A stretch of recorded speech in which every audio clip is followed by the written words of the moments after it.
ziyongera ku ntsinzi ya mbere. Kandi iriya ntsinzi y'uriya munsi yaduhaye icyizere ko n'ibindi bishoboka. Kuba wa munsi wo kuwa gatanu barageze kuri Minembwe bakagera kuri Rwiko ntibajabuka, abandi bakagera za Gitavi ntibambuka ngo bagere mu Madegu.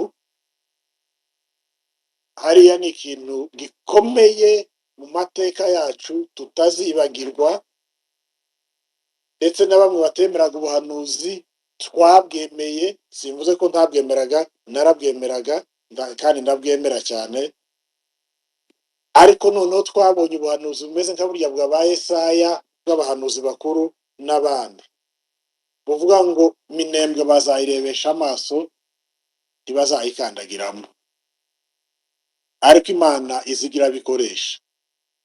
Imana yakoresheje ingabo ziyobowe na Afande Charles Sematama kugira ngo isezerano ryayo rigerweho.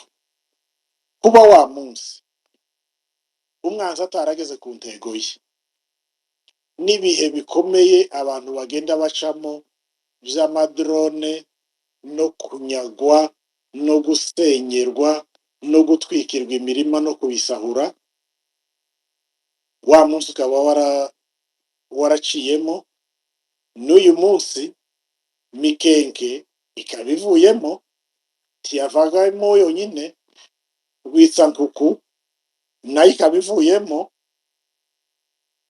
Mutunda bakaba bikuyemo, numvise Charles atahavuze, n'ahandi hose bari munsi yaho barahivana. Uko biri kose iri joro baraye barwana n'inzira bava n'ahandi bari bari.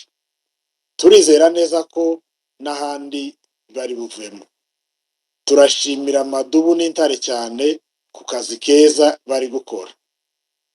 Muri Abanyarwanda baza baca umugani bavuga ngo so nta kwanga, narwo n'iwacu baho ngo akwita nabi, ariko iyo akwise neza abaguhanuriye. Mwabonye n'izindi ntare icyo zakoreye udusheri, n'intsinzi ku ntsinzi. Mikenke yatunejeje, nje ku giti cyanje nk'umuntu ufana n'umupira, n'Abongereza banejeje. Mwibuke ejo bundi Congo inganya na Portugal, Chilombo yarahagurutse aravuga ngo ko baratsinda ngo no kuri tere bagatsinda. Ati ubu ngubu ibintu bimeze neza, ati nuko Kongolo yari amaze kumubesha ati Minembwe twayigaruriye, ati twatsinze hano gusa, no mu Minembwe twatsinze, ahasigaye ni Bukavu ni Goma. Ariko ubu nyine ko turabona Ibaraka, tukabona Ifizi, tukabona n'ahandi, kandi byose bivuye he? Kuri Minembwe, kuri Mikenke, kuri Pwezera. Hariya ahantu bahashize imbaraga zitagira uko zingana, imbaraga ziruta umubare w'abaturage bari muri Minembwe. Mutekerezaho abasirikare bagira umubare uruta quartier bari kurwanirira. Ariko dufite Imana ikomeye isumba byose, dufite Imana twizeye. Ejo bundi mwumvise amahanuzi baravuga ngo Imana igiye kwagura akarere. Kwagura akarere ntabwo ari ukuvuga ngo uzafata akarere kamwe ngo ize gatere ikombeke kuri kariya. Kwagura akarere twese twurumva uko bivuga, ni ukuvuga ngo hahandi hatakandagirwaga, hahandi hatagerwaga ko tugiye kuhagera. Deja uyu munsi ko murumva ahantu bari kuvuga ko kuvuga ngo bamwe babagejeje mu Ruhemba, abandi ko barabageza kuri Pwezero, ko barabinjiza mu Kibira. Ni akarere kanini kagutse. Turashimira ingabo zacu, dushima n'Imana izibafasha. Natwe abari ahangaha ndabashimira Genzo n'abandi mwese muri ahangaha dushigikiye revolution. Ntawabwira ngo ntimugasubira inyuma, ntimufite gusubira inyuma, ahubwo dukomeze dutekereze gutera imbere cyane, haba mu mikorere ndetse no gutekereza gutaha, ntabwo ari ugupresipita. Ni ukuri biraduha icyizere neza ko amahoro ari kuboneka. Murakoze, reka tureke gucura abandi umwanya, ndabizi ko dufite umwanya uhagije ariko n'abandi barategereje. Rwose turashima Imana ku byiza iri gukoresha ingabo zacu. Murakoze. urakoze cyane Boston, n'ubundi uri ko host nubwo uri aho uraza kuzamuka uze kwibuka nawe utanga amagambo, uzarukarisha ijambo ni ryawe, ukurikirane na sinzi hagati Fede Makanika na Marayika. Sinzi waje mbere hagati ya Fede Makanika na Marayika, na twirwaneho. Murakoze cyane ukurikirana ngo wazamutse mbere yabo bose ubacishijeho ikima we. nariko nkubona hasi ariko mbonye wari kusaba kuzamuka, niyo mpamvu. Kandi nazamutse kare. Oya, urabona njyewe kuri njyewe ntago nariko nkubona. Rero urakurikirana na uzarukarisha. Nta kibazo, rata no kwivugira nubwo bavuga mbere nta kibazo. Hari igihe nyine umuntu ubona ari mu balisena kandi atari mu balisena bibaho. Okay. Reka nono uzarukarisha tugusabe wihangane grand frère, duheze mushiki wacu imurenga avuge noneho wowe umukurikire kugira ngo. Oya nta kibazo, nabanze nukuri nta kibazo. Oya nta kibazo yovuga. Ubwo mwembi mwubahanye ngaho ga uzarukarisha komeza uvuge. Navuge. Murakoze. Okay. Tubanze tubashimire ku ikaze ryanyu mwaduhaye, kandi noneho wanakoze akantu gasha Boston, kaduhaye ikaze no mu izina rya Marayika, wagize neza. Hanyuma uyu munsi ni uw'ibyishimo, kandi ibyishimo bivuye ku ndiba y'umutima. Hanyuma ibyabaye twari tubikeneye kabisa. Mikenge ubundi Mikenge ni irembo ryinjiza ibintu byinshi bituruka ahandi biza mu Minembwe. Irindi rembo ni ririya rya za Bidego, Gakenke. Ayo ni amarembo atatu yahoraga ahahira abanyaminembwe kuva kera. Rero impamvu muzamubona iyo baje gufata ahandi birukira Minembwe kuba kugira ngo abanze bafunge noneho iriya nzira Mikenge, kubera ko babona ko ariyo iturukamo assistance iyo ariyo yose, bagahita bafunga imbere y'igihe. Kuba Mikenge ubu nyine iri nyabagendwa mu by'ukuri twereka ko byishimiye. Uko Charles yabisobanuye yahavuze neza, yabahaye map ukuntu hateye, natwe turahazi, ariko mu by'ukuri nimba ari ukuvuga ngo aduye ageze nani Rwitsankoko, ubundi kuvuga ngo aduye ageze Rwitsankoko sawa ngaho, urumva nimba ari wambushe ziwe ziri, urumva abandi wenda bari za zero niyo headquarter ziri. Umva ko rero umwanya wose yambushe ushobora kuvamo, umenye yuko neza n'abandi baje guporinga bahuruka bose kuri zero. Rwitsankoko nayo uri Rwitsankoko ubundi uri hejuru ya za Karingi, uri Rwitsankoko uri hejuru ya za Bidego. Ni ukuvuga ngo kuri adoyi uri mu Karingi nta kintu yo bakoze, cyakora gusa no kwizoringa akaza wenda hezindira irora hirya za Bidego.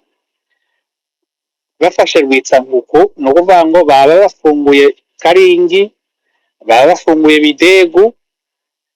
Izo nzira zose ziriya force zabo za nani za guverinoma ziri hariya, ni ukuvuga ngo nta kindi kintu baba bashoboye gukora bamaze gufata Rwitsankoko hariya hejuru. Mu by'ukuri twabyishimiye, bakoze akazi katoroshe kugira ngo uve za nani za Kivogerwa hariya uve na za nani na za Gasiro hariya wiruke ugere Rwitsamuko ni kure hari umwanya munini ariko uri iwawe n'ubundi cyangwa uzi icyo ushaka n'ubundi ushobora kuruha ariko mu by'ukuri Mikenke wenda abantu bacu bari hariya baraza kubona wenda tuvuye ku ndondo baraza gushaka kuzinduka ku ndondo ashobora kujayo nta kibazo nuko ariko mu by'ukuri twishimye nta kundi twobivuga kandi nta kindi wenda twavuga kiri ngo wenda tugaragaze ibyishimo byacu cyangwa tubibagaragarize ariko mu by'ukuri turishimye ikindi niko ndibaza n'umunsi ese uriya nani yacagiye yatubwira ngo ko Minembwe ngo iri libere ngo kandi ngo yabishyize no kuri akawunti yiwe iri official ngo akawunti ngo zisurwa ngo na guverinoma ko ndibaza ikintu cyanditseho no munsi simpaye nkimenya ariko yari kuzanga ko tubwira icyo yanditseho no munsi ategereye audio y'umufurere nimba ari umutsinzi yavuze ngo tumepigwa mu monda yote aravuga ngo hapa Mwenga ngo tumepigwa ngo Bukavu tumepigwa Kabumbu tumepigwa Mikenge tumepigwa Minembwe tumepigwa ati tumepigwa mu monda yote tumepigwa urumva uyu munsi habayeho gukubitwa bakubiswe hose ubu nyine bari mu kinjiro ubu nyine ntacyo bafite cyo kuvuga ariko mu by'ukuri njyewe n'ubundi kuva umunsi bagarukira irundu bahaya bareba amadego hafi hakurya ahantu ushobora guhamagara undi muntu akumva njyewe natekereje wa munsi kari w'intambara yarangiye nibwo intambara yarangiye ruriya ruhande bari bahashaka kugira ngo baraforse ruriya ruhande n'abatutse kepfo basore kandi bagaragaza hariya ariko n'ubundi abantu baturukaga hariya nta kinini bari bagikoze mu gihe wenda abaturutse hirya nani haruguru ya za Minembwe mu nani iriya za Bide na Gakenke na Karongi batagifite imbaraga zo kwadivasinga nabo ni abantu bene abangaba baza baje kwiba ni abantu bene abangaba baje nyine baje kwangiriza gusa nta kintu ariko nta force yari ikomeye cyangwa iyo komera hariya kugira ngo wenda byumvikane ko wenda bishobora kugisha abahindura ntayo rero bagize neza gufata iriya nane Mikenke ubundi Mikenke nizo izihuza kandi na biriya bice by'epfo bituruka Irurenge n'ibiriya bice bituruka za nani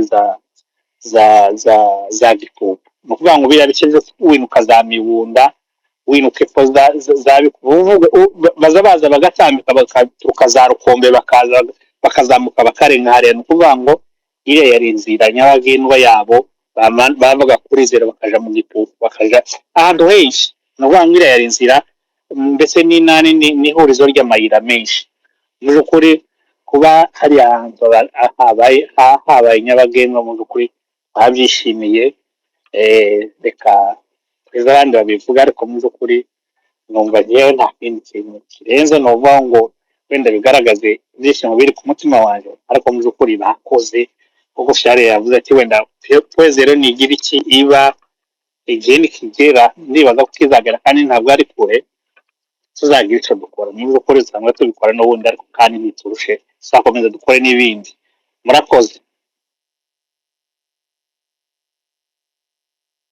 noneho akabazo mfite uzarukari numara murenga akomeze none mwe muzi kariya karere birashoboka ko abantu b'iwacu boza babona nk'ibiryo biturutse hasi nyine biciye ku ndondo cyangwa bizamuka bivanka za Bukavu bizamuka bikarenga byoshoboka cyangwa haracyariho iyindi nzira twirwanaho igifata imbaraga nyinshi zo kubohora hagati kuva i Bukavu ukarenga mu Minembwe cyangwa ku ndondo boza bagemurira Minembwe urakoze ni ukuvuga ngo mu bisanzwe isoko hariya ku ndonda hari mbese ndavuga indondo ya za Uvira babonaga ibintu bituruka i Bukavu bituruka na Uvira mu nzira zibiri. Hari inzira izamuka iva Uvira ikaza za Mitamba naho habaga isoko y'akazi rimwe. Hari inzira yazamukaga Gafinda nayo ivuye Uvira haremaga isoko ya kane. Hari inzira kandi noneho ituruka za nani za Gahororo nako baza bahita muri itorero hariya nyine za Rurambo. Mu bisanzwe hariya hari inzira yavaga i Bukavu ikaza igahoruka za Kaziba bakazazamuka bagahuruka za Rurambo. Iyo nzira cyane abantu babibuka bikoreraga imizigo ni nayo banakoreshaga cyane kuruta mbese inzira yinuka Uvira, kuko bagendaga barema amasoko kuko nta hantu hagiye hatuwe. Ni ukuvuga ngo uyu munsi sinzi gusa n'imbiriya nzira za nani za Masango Magunda nani hariya mu mazi hejuru hariya za nani za Ruhuha sinzi iyo nzira nimba yuguruye, ariko ndibaza wenda ko yuguruye. Ntekereza ko nimba iyi nzira iva i Bukavu ikaza igaruka Rurambo ifunguye bashobora kubona ibintu biturutse i Bukavu byoroshe. Iya Mitambi yo uja Uvira irafunze ibyo birazwa, ariko no kuri nizo nzira kari zibiri nizo zahoraga zisapurayinga mbese kariya karere kose. Ikindi kandi ku banyendondo barashobora ku mu byo bafite mu byo beza hariya birashobora kugera mu Minembwe byoroshe. Abanyaminembwe bashobora kubitora byoroshe ni urugenzi rw'amaguru, ariko ngira ngo babitora kuko indondo iyo ntabwo abantu barasenyewe, ariko ahantu abantu bagiye baje, ariko n'ubundi bo bari babonye umwanya wo kugira ngo wenda bohinga beza ibyo kurya barabifite nuko. Ariko mu by'ukuri nizo nzira zibiri ya Rurambo nimba ifunguye barashobora kubona ibintu bivuye Bukavu bikaza bigaruka hariya ku ndondo ya za Uvira bigatambuka bikaja mu Minembwe, ariko iya Mitamba irafunze ko ni kwateye.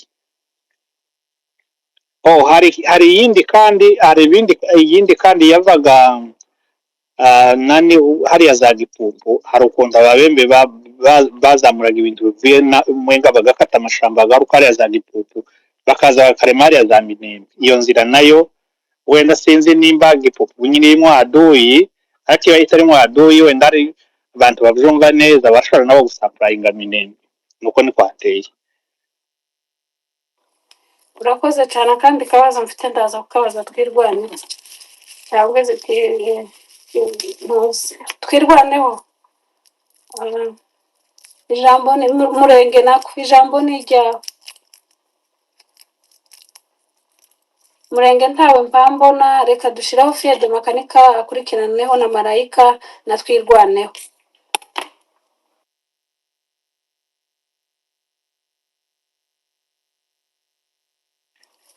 Barasa n'abadabakumva.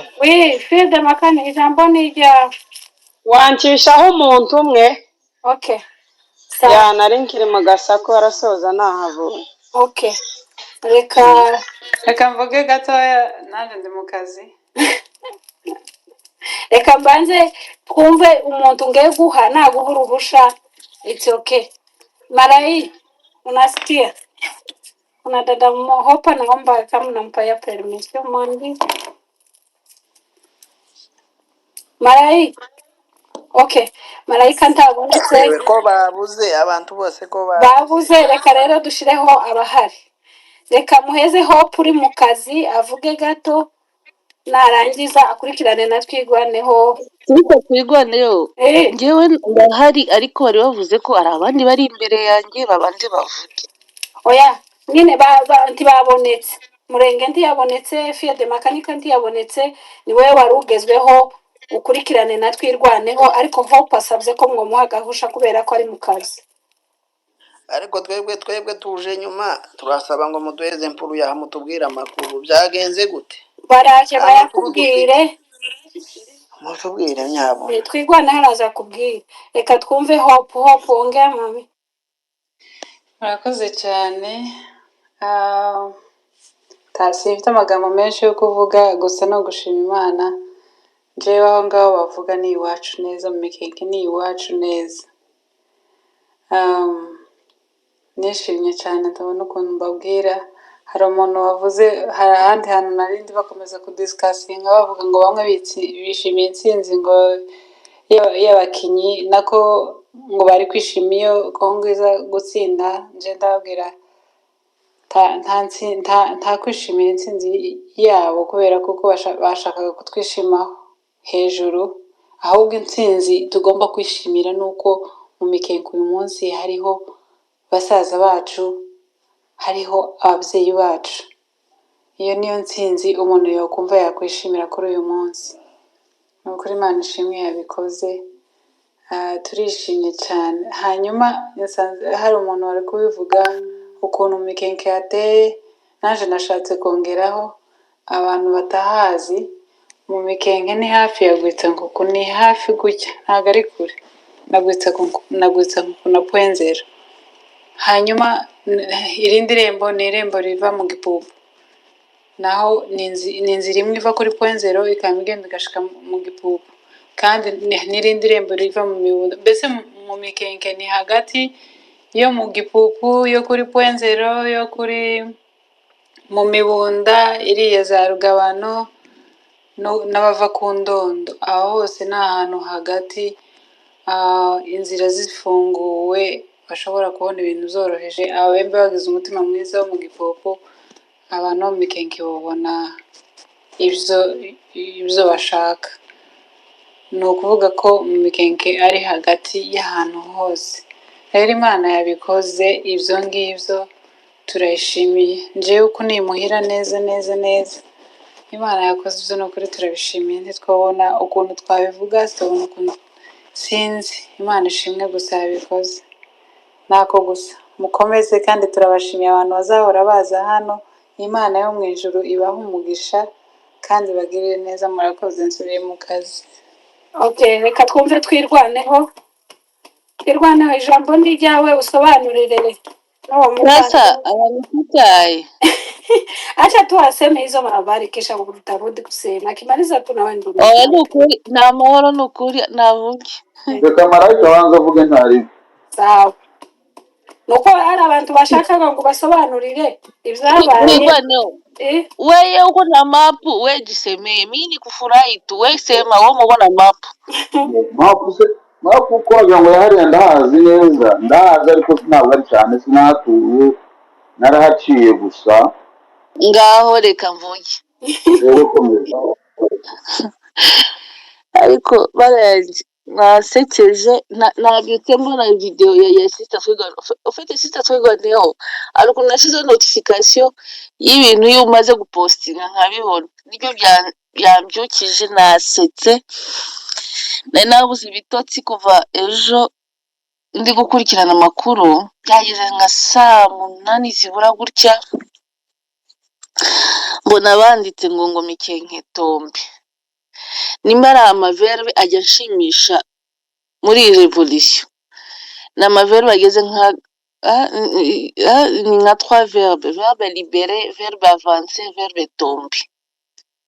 Mbese iyo numvishe izo verbe manje mu muka, nari mfite wasiwasi y'umupira. Nabonaga umupira wa Portugal na Congo, wagira ngo nk'abafana ba Rayon Sport. Congo yatumenya amatwi, wagera kuri ribari uza wati cya gihugu Congo yatsinze, twabuze amahoro. Wumva ko ibintu byose byabaye politize, ariko nta kintu kinshimije kubona ko umupira wabaye, IDPS bayitombe, Mikenke bayitombe. Mbese nishimye, nabuze amahoro, naraye nishimye. Mwenge rero twege abantu tugira amakanisa hano, tugira imirimo, tuzajya gutanga ituro ryishimwe aho dusengera, kuko ni iki kintu cyadushimishije. Mu minsi ishize Mikenke twarayifashe. Marayika w'inzamurira isukari nawe. My sugar no wafu my sugar. Listen. Ta pastor wakubwirije, ta pastor wagiye ku rugamba, ta pastor wafashe arapigi cyangwa kibariga umva iryo turo twiga ndakubujije sisa oya ituro ga ziba mu bwoko bwinshi ushobora no kujya kwitanga muri sosiyete ugenda utanga iryo turo mu minembwe hari ikanisa rya sepake hakaba na kadese hariho na metodisite wiyeranje no iryo turo rigende rigere mu minembwe ureba uwa pasiteri namuhire nakwambia ririye ntiryo mugwa nabi asikia iyo bavuze ituro amaturo ni menshi hari icya cumi hari iya sosiyale hari sadaka ibisiyo kisorasemaka sibili tunaweza kuona kama sadaka zose ubu sosiyale nyine zigiye zizoza zica tubiganeho naona sinasi sadaka acha kwa France nikwambie kweli ibyishimo mfite mu minsi ishize narababaye tugifata mikenke ariko kubera impamvu za revolution byabaye ngombwa ko nyine biba kwa kundi ariko iyi tariki ni ukuri ni ukwishimira kandi bibanye neza no gutsindwa kwa IDPS kuko bari bamaze kudusakuriza mbese mana yanjye bamena amatwi ngewe uriye nta nubona mu by'ukuri narebaga abantu bari kwishimira Leopard ibintu byose bayigize politiki hajya turashimira no kuri perezida wacu Kyoto wacu nta n'ikintu yabakoreye ariko ugasanga ariko uyu muntu uri gucurika ukuboko n'indi ni mupakiye saa y'ibi ndacyari mu mwuka ni amasaha mabi ni amasaha wowe yarwaye gucurika akaboko reka ndamuguhanurira mu kanya iyo niyo ndwara agira aza agacurika buri gihe mu kanya ndamushyira uriko hose ndamusaba ngewe rero ntabwo azi imikenke ariko uburyo bari kwidekirire ni nkaho hari muri rompwe we kamombo kamanje kamombo rompwe yabaye tombe we rompwe tombe turi bambia no mu mpeshi iwacu aranyerera nta n'uwo bisaba imvura kuko butereza imwe ya danje mwabantu ndashimiye intare n'amadubu bale batipe ni ukuri kw'Imana bari kugendana n'Imana bakagendana na marayika bakagendana na Kristo mwabantu uwingi kwa watu uwingi ya adui haiko ndio unatuma tie tunatetemeka ni ukupanga neza urugamba nyine mupite hapa wengine wapite hapa muzunguruke adui maze mwacha mukanya muraza kubona Dr. Dash atawapatia makuru bye ya maradi atawapa wewe kidole tutakanyonga unasikia ubu ni nani anakupandisha unaona kwanza wanakupatia jambo ariko Jenzo nawe itu boso ndagusuje wansekeje mbese unanimaliza stress baba yangu unanimaliza stress Mungu akubariki n'abandi bose muze twishime kuko turi muri mode ya victoire turi muri mode ya avance turi mode ya libere nyanyambira abantu hano mwahaye noneho abazarendo mwabahaye mikoro ngo bagire gute hano bacyapa turaza kubabaga bihorere ni muri abatware umva sasa rero acha nibambisha ukweli mureke nge nyambira abantu mureke gucika intege mureke muze dushigikire revolution iyi revolution yafata imyaka 10 yafata imyaka 100 n'ubundi imyaka tumaze turi kubabara njya mingi tureke gucika intege tureke muze dutize umurindi bano bantu tubahe courage afande wacu yaragiye ariko yadusigiye ba Karebu nukuri ndashimiye afande Semata papa big up aho uri hose nabare bapeti bako tuba confiance bamukonfia Imani ibahe umugisha Imani ikomeze ibarindi amaraso ya Kristo ikomeze ibarindi nasi binye tunabakia ku rugamba hapa chini turakomeza dutanga iyo sadaka sita twigano yagiye kunyicira ku sita twigano don't worry sadaka nukuri ni yatwirwane n'umura uwo twayobotse kanisa nimwe nitwirwaneyo n'amadubu murakoze mugira umunsi mwiza ya urakoze cyane marayika ndagushimiye ujye udutera morale my sister kandi rwose kubona muri space tunakwagana furaha reka twumve twirwaneho ijambo ni ryawe muvandimwe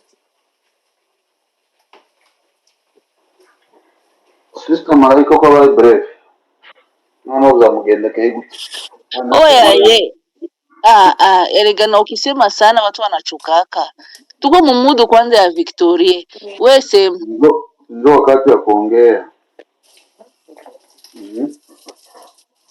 Ndio wakati ya kuongea, lakini ariko mwakoze cyane Genzo masita twigwana na Boston kuba mwafunguye space kugira ngo abantu baganire ku ntsinzi ya liberation ya Mikenke. Ni ikintu cy'ingenzi cyane.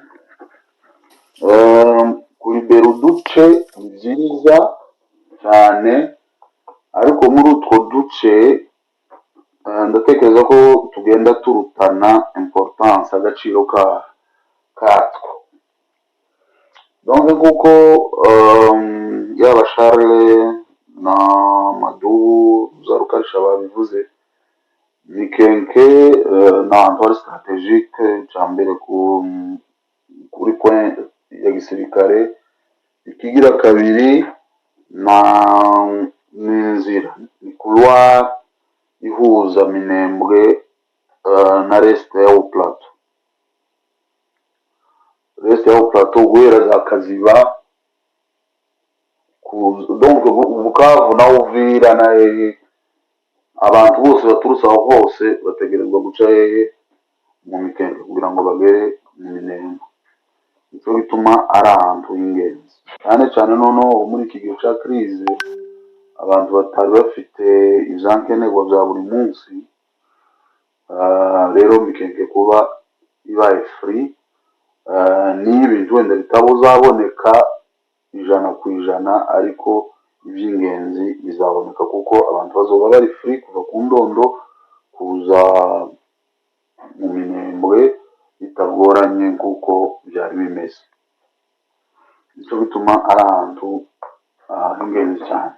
Ikindi cyongeyeho yategerezwa kuhava kuko nta mpamvu yo kuba hariya muri Mikenke si iwabo. Bahaza bashaka kwica, kunyaga, gutwika, kumenesha abantu, kwirukana abantu muri gakondo yabo. Nicyo bituma rwose ahantu hose habaye imbere aba ari byiza cyane, ariko noneho uko ari byiza cyane kuribera uduce twinshi n'ahantu hanini, ariko hakaba ahafitiye abaturage inyungu gusumba ahandi. Nicyo bituma Mikenke rwose abantu kuzishimira bifite ishingiro. Kandi si Mikenke gusa, bazamutse kugera Rwitsakuku, ndetse amakuru twari dufite mu mwanya utambutse ni uko bari bageze ku misozi ya za Baruta, kandi apure Baruta ni point zero. Ubwo rero iho burakeye, amakuru wenda turaza kuyabona nimba bakomeje kuavanse. Umwanya bakaba bari point zero, wenda uraja kwira ku masaha yo mu Minembwe, peut-être niyo point zero yabaye imbere. Kandi une fois point zero yaba libere, bariya bondi bose mwumva bari za Gakenke, abari za Gakenke ko biroroshe ko amabija muri Mukoko bamanuka irepfo kwa Murima, ariko abari yari mu bice za kujya zo mu bidegu za Karingi zaye nta numwe wasigara, kuko deja bagiye gusa n'abasigaye inyuma. 1 minute.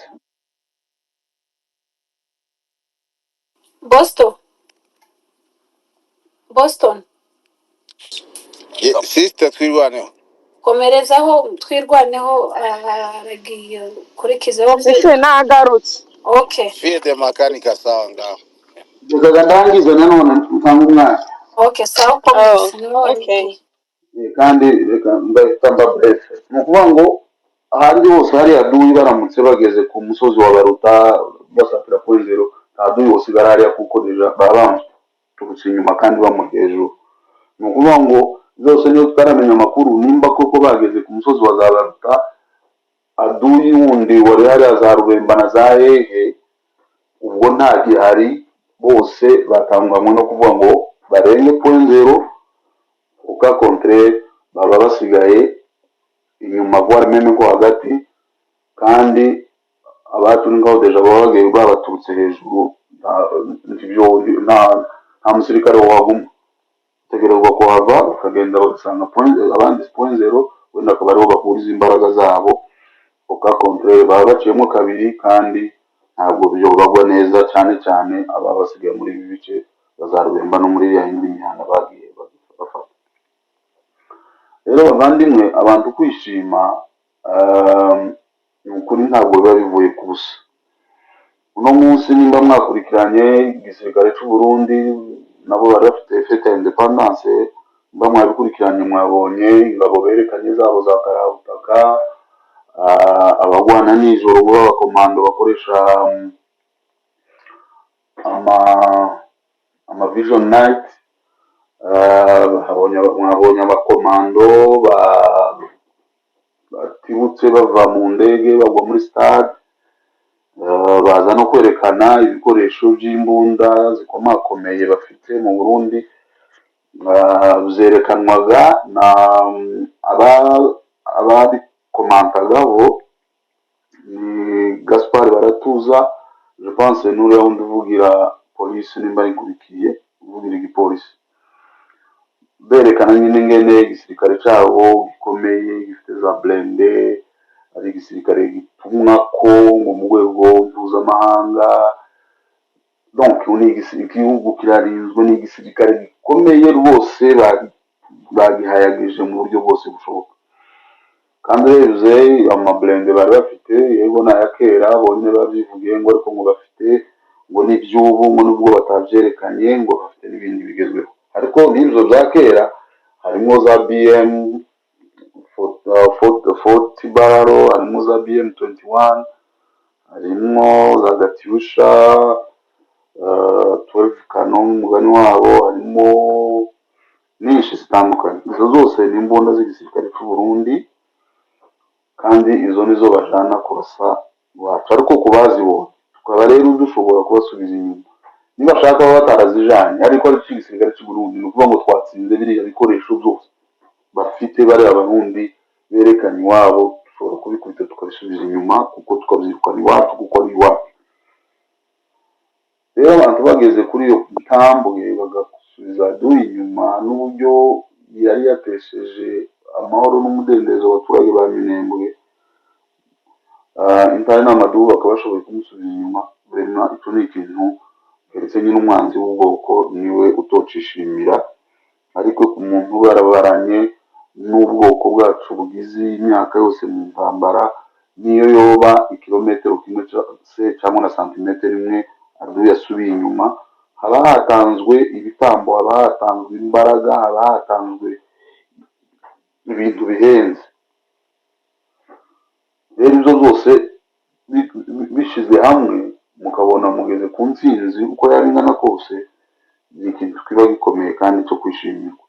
Rero kugira ngo twese dukomeze tuganire, dushimiye rwose byimazeyo intare n'amadubu ziri muri Haut Plateau ndetse n'ahandi hose muri rusange, ariko by'umwihariko ziri Haut Plateau n'umugaba mukuru wazo Afande Charles Sematama, ni kuri n'ubwitange. Rero namubonye wa munsi wo mu Minembwe, biragoye kubona buriya niyo ari umusirikare ariko ni umuntu nkatwe, afite umutima n'amarangamutima n'ibitekerezo. Ibaze ngo bari abaturage bose bari ku mutwe wabo, ingabo ziri ku mutwe wabo, aduri karaza yiyongera n'ibikoresho bitabarika, ibyo byose ni wewe abo bantu bose batezeho uburamuko, niwe batezeho ubuzima, ni wewe batumbereye. Ntabwo aba ari ikintu cyoroshye buriya, nta kuryama nta kurya wikoreye inshingano zingana kuriya. Rero baramutse bageze ku ntambwe nziza nk'iyi n'izindi tugenda twumva ejo Baraka naho habaye udushya, ibyo byose ni ku bwitange bwa ziriya ngabo. Rero ni ukuri ni ibintu nabo gushimirwa, ntitwabona icyo tubitura, ariko tuzohora tubavuga none kugeza igihe cyose baba bakoze byananiye benshi, nicyo bituma ari abo gushimwa. Naho ku bya Congo, timu nationale ni uburenganzira bw'umuntu. Umutima wawe, umutima bazaba umutima w'umuntu niwo muhamya wiwe, nicyo kintu kitaza kitotinya kubwira umuntu ukuri. Ukuboko wenda ntiwoshaka ko gusingira kino kintu wo kureka, ariko umutima ntiwotinya kukubwira ikibi wakoze, ntiwotinya kugushimira ku cyiza wakoze. Icyo nshaka kuvugaho, umutima wo gufana Kongo ni ubushake bw'umuntu. Umutima wawe utagutumye kuyifana, ukagutuma gufana ahandi, n'uburenganzira bwawe ntiwofosinga umutima. Ibyo bakwiye kubahiriza amarangamutima y'umuntu. Ikigira kabiri, ibo ntibazi gutsindwa, ntibazi gutsinda, ntibazi kunganya. Ibi igihe cyose ni nk'abana, uhereye kuri gisegeti ukagera kuri shinga wita patriote.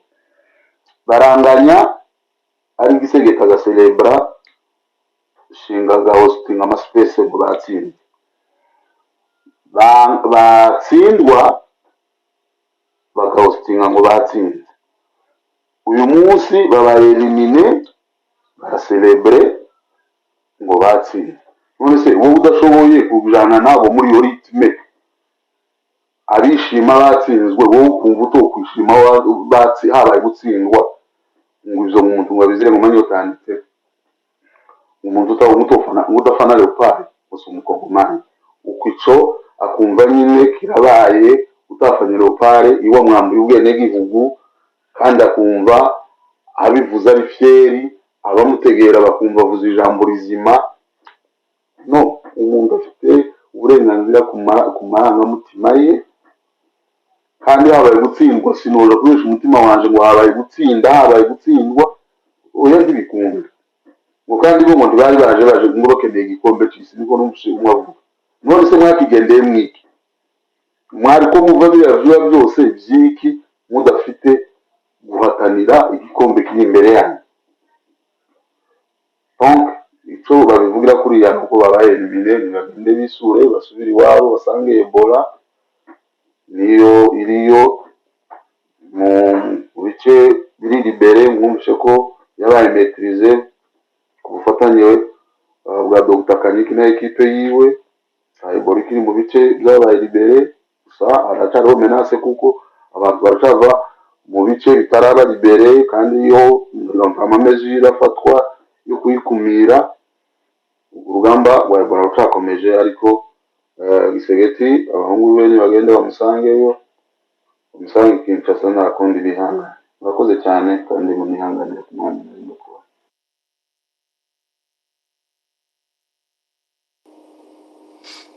Urakoze Twirwaneho, thank you so much.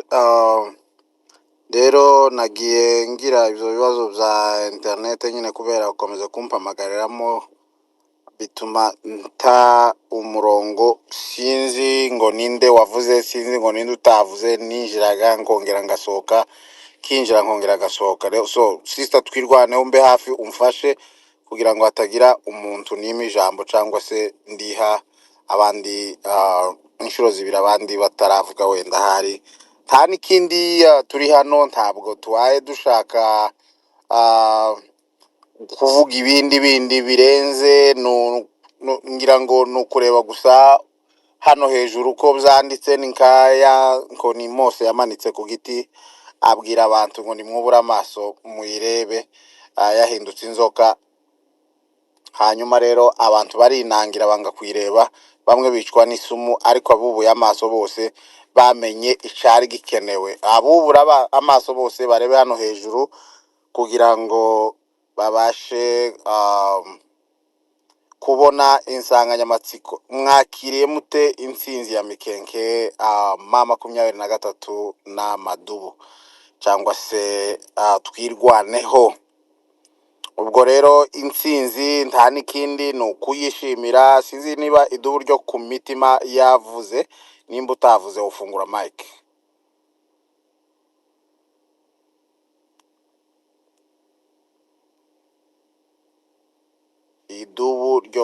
mitima. Uranyumva? ya turakumva boss. Ya, idubu ryo ku mitima ari he? Idubu ryo ku mitima. nta urimo ahubwo fiede makanika nawe uretse Okay, iyo rero nabyo iyo umuntu afite mike ntavuge rero tugomba kuyimwaka tukayiheza abandi kuko barayikeneye. Hanyuma rero fiede makanika ngira ngo wofungura mike hanyuma uze gukurikirwa n'umusaza Bjondo. murakoze nje sintinda kuko bivuze hari amasaha nyine az'abaraye ababyeyi n'abana bikaba ngombwa nyine ko abantu babanza kugira, ariko mu minota 2 ndahari, ariko ndi no gutegera mu kanya wenda ndaba nabohotse, ariko ni ukubasuhuza mwebwe abari hano. Ibyishimo ni byose iyo space yafunguwe bimeze gukire haruguru umuntu azayumva yoje no mu ikanisa akabyina igisirimba, ariko kabisa biri sawa kandi bimeze neza.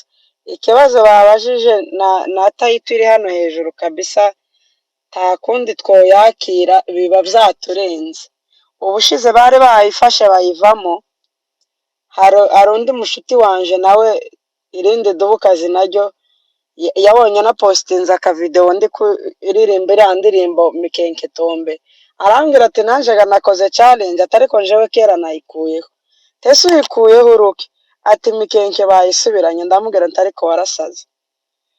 Ndamubwira nti subiza aho wagipfuwe, Mikenke ni yacu, iriya ni imari yacu giseke isaha yatwara, igihe kirageze ngo tugarure ibyacu byatwawe n'inzige. Arakomeza aranseka ati nyamara kuragira ngo ko ndapfa kuvuga. Ndamubwira ati tayo nkuyeho, Mikenke ni yacu none, ni yacu ejo, ni yacu forever. Abanzi nyine baraza bakayitizaho bukeya, ariko tibivuze ko boyiheramo. Jewe n'uyu mupira usibye ko nanjye nari navuze ati Kongo tawo yifana kabisa, ariko ngo mbone idarapo iwanyu abari iwanyu, ngo nkubite Portugal